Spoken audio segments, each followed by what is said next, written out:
So if you guys don't know what CNC means or CNC is, CNC is consent, non-consent. Okay, you have a bunch of men and women who like to engage in this sexual act where you're essentially taking it. Yeah, you're taking it.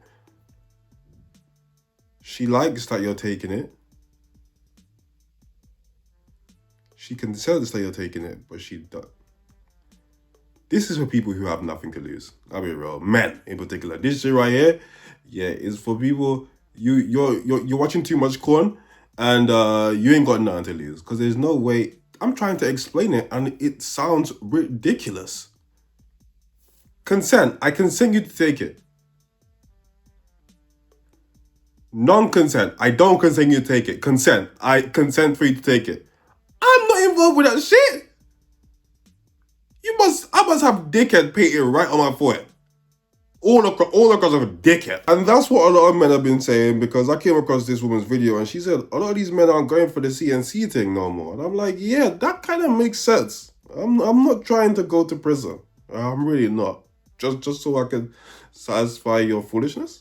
Okay, so since I found my CNC girlies, I want y'all to sit here and tell me things, if they're normal or not normal. Oh, normal, fuck normal, but if you guys experience it. So I like getting right to the point that I start fading out a little bit.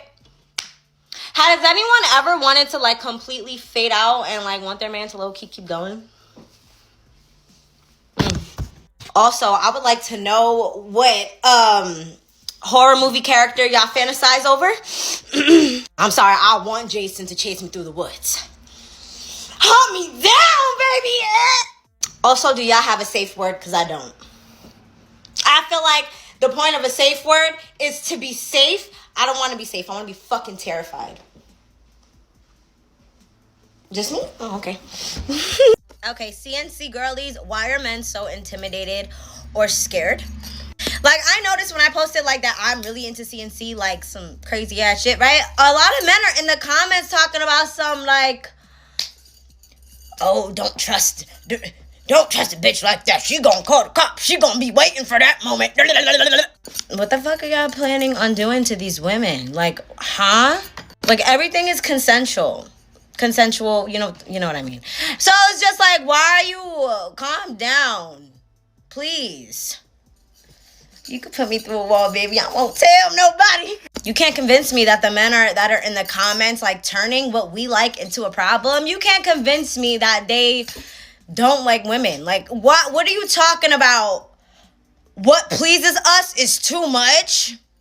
You know what? And then there was two types of men in the comments, right? One was like, oh, baby, where have you been all my life? Those are the non-scary ass niggas. And then we got the other ones talking about some, oh my God, record this, sign an NDA. Like, what? What's so wrong about that? Yeah, you might have to sign an NDA for real. Oh, what? Can you not fathom? Okay. You can be taken aback how much men are involved in this shit, right? You can be taken back. Oh, wow, what happened? Like, this, it's been great. But the idea that you just can't fathom why men wouldn't want to engage in this, like, really? Unfortunately, all this freaky stuff, in the current day that we live in, it takes a specific type of man who, like I said at the beginning of it, he ain't got shit to lose to willingly engage with this shit right here. Because all it takes is just one day. One day. I didn't consent to this. You're cooked. And it's over. So this guy named Malik flew me out to Nashville, and I asked him, can I bring my best friend? He said yes. So then he proceeds to pay for me and my best friend's ticket and bought us an Airbnb for a week. And as soon as I get here, I think it was the first day we were supposed to link up, and he called me, but it was a bitch on the phone talking about some, bitch, why you talking to my boyfriend, First of all, your boyfriend's talking to me. And I would have been pissed too, because you just flew two bitches out here that you never seen. He never seen me, and he lived in Nashville, Tennessee. So I'm like, all right, cool. I was down to meet him and everything, because I thought he was just playing. He was like, do you want me to fly you out? I answered immediately, yes, because I'm down for a trip, a free one at that. So when we got here, we always talk about the standards of women, and we see women talk about the standards of men and how men act. We have to understand that it is our faults, the way it is. What? The hell did I just say? It's our fault, the way shit is. Okay? The way a lot of these women act is because there are idiot men who fly women out without even seeing them and with no promises of nothing. So of course there are gonna be women who create weird standards and say a lot of dumb shit because there are a lot of men who engage in that foolishness and vice versa. There's a lot of men who say and do dumb shit because a lot of women go for that. I mean, this is ridiculous. Well, been in the making. We had got clothes and everything, and we made an itinerary because I was only gonna see him like 2 days or whatever. At first, I was scared. He was like, send me all your information. I was like, no, because I'm thinking he's trying to turn me into a pro. But that's not what he did. I said, I will fill out the information. I'll just send you the link so that you could pay for it after everything's finished. He's like, yeah, sure. We flew here, Delta, eating Biscoff tick cookies, enjoying the 2-hour flight that we took. It was a really great vibe. The girlfriend ends up blocking me on his phone. So I haven't heard her talk to him, and he got this Airbnb for us for a whole week. And we just have to get our return flights, which is cheap, $157. So we got us a free Nashville trip. Shout out to Malik. Girl, I apologize for whatever happened between you and your boyfriend. He seems like an awesome guy. Like, he's putting it down. He's tricking.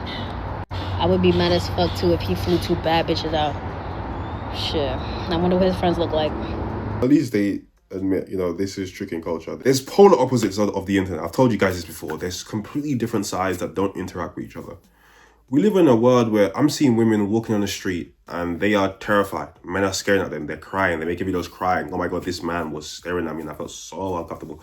And it's just so difficult leaving the house as a woman. I've seen these videos. And then you have other women on the internet who are just flying out to meet random guys. It's like, damn, all this random shit going on at the same time. You niggas really fucked the game up, bro. Y'all niggas got these bitches thinking they deserve to be spoiled over nothing, gang. These bitches out here feeling entitled. Nah, I've got a perfect story time for this exact conversation, man.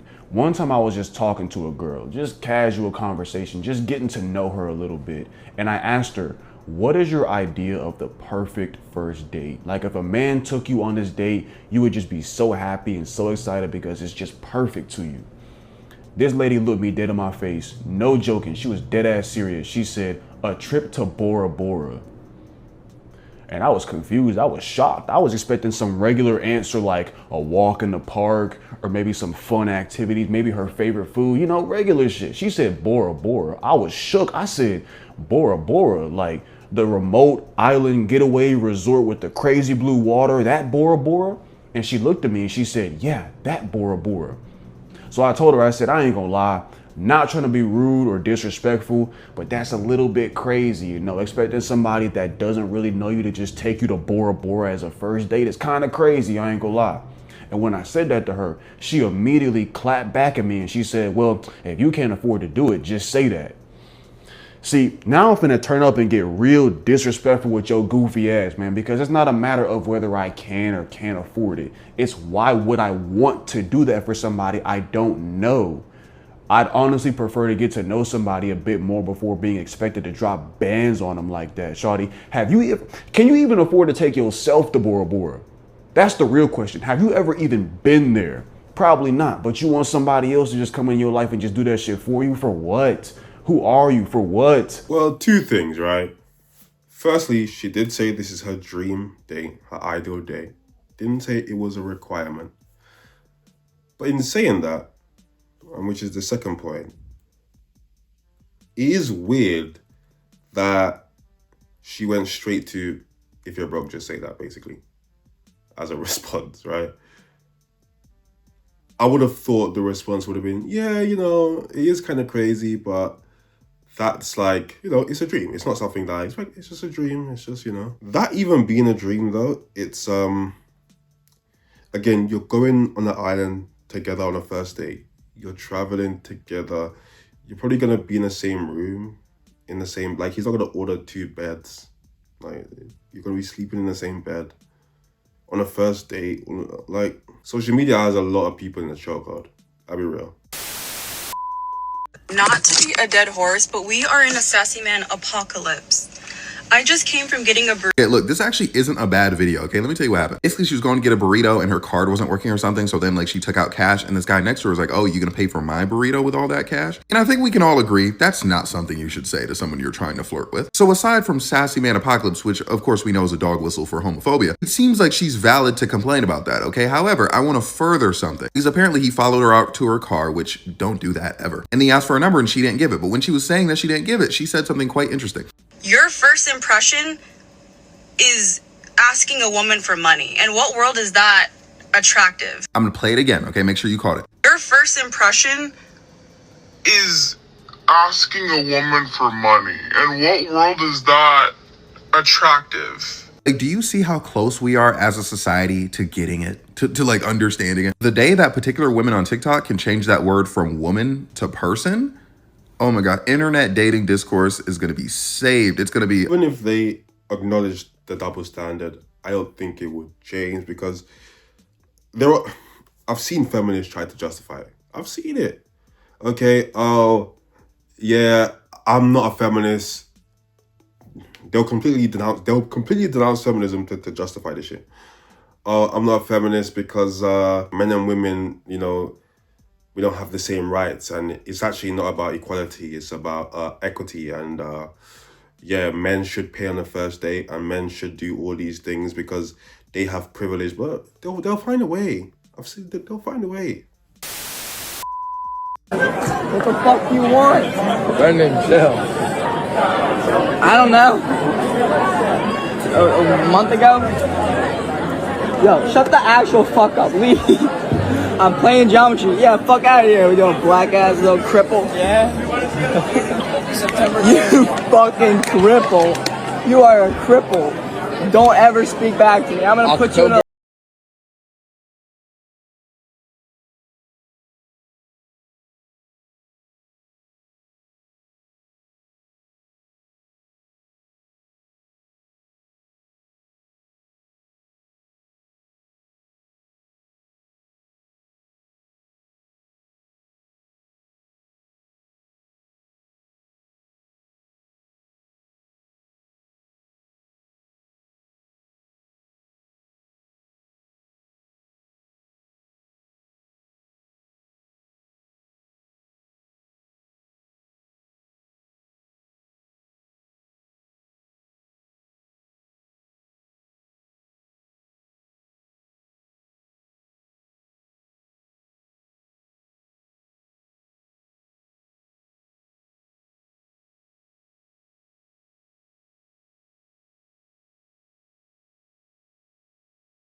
That to you guys, right?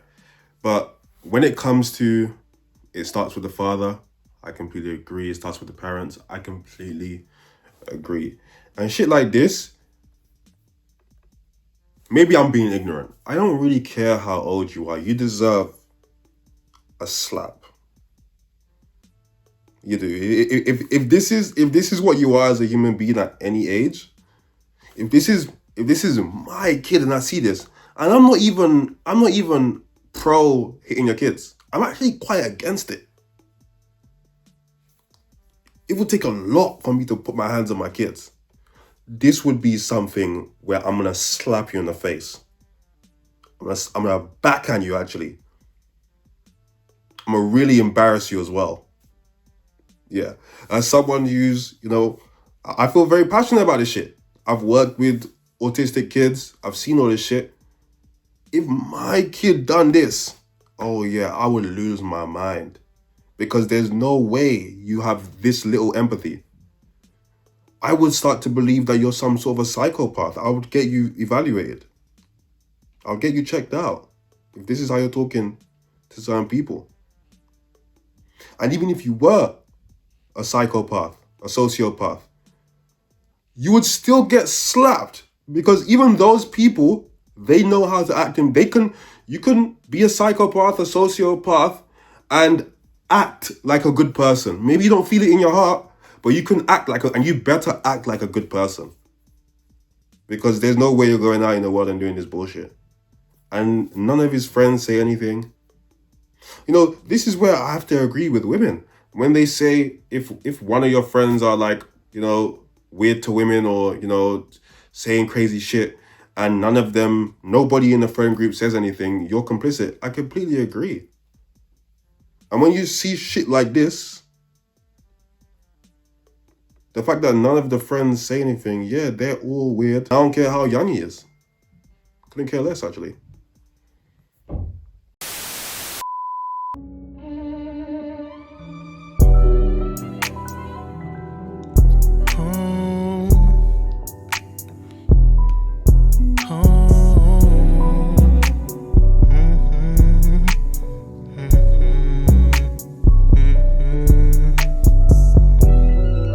This liquor got me in my zone.